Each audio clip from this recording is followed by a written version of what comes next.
J'ai commencé à filmer un premier matraquage d'une personne. Ensuite, il y a eu des lacrymos qui ont dispersé les gens. Les policiers ont repéré quelqu'un en face de l'autre côté de la route et ils sont allés l'interpeller.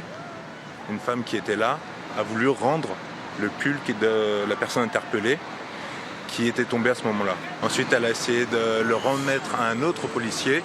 Il l'attrape par le cou, il la plaque contre la rambarde et il la jette au sol dans le même geste. Depuis 2010, Ben Harcourt photographie ou filme toutes les grandes manifestations contre l'ordre établi pour en témoigner sur les réseaux sociaux. Ces images ne reflètent pas un guet-apens, une mise en scène, mais bien la réalité de ce qui s'est passé jeudi en marge de la manifestation contre la loi travail à Toulouse. Il s'agit bel et bien d'un dérapage des forces de l'ordre.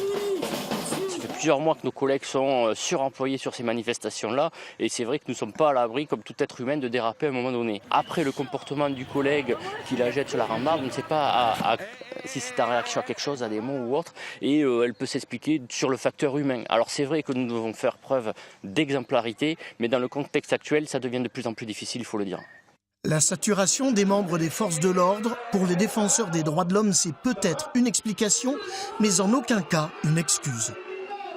On constate que les responsables politiques prennent systématiquement le parti des policiers, les protègent d'une certaine manière et créent ainsi un sentiment d'impunité qui ne peut que favoriser la multiplication de ce type d'incidents. Je ne peux que me féliciter qu'une enquête soit ouverte auprès de l'IGPN. J'attends d'en connaître la suite parce que malheureusement, on sait aussi que les enquêtes de l'IGPN sont quelquefois le meilleur moyen d'enterrer ce type d'affaires. Cette enquête administrative interne à la police nationale montre que ces images sont prises très au sérieux par les autorités.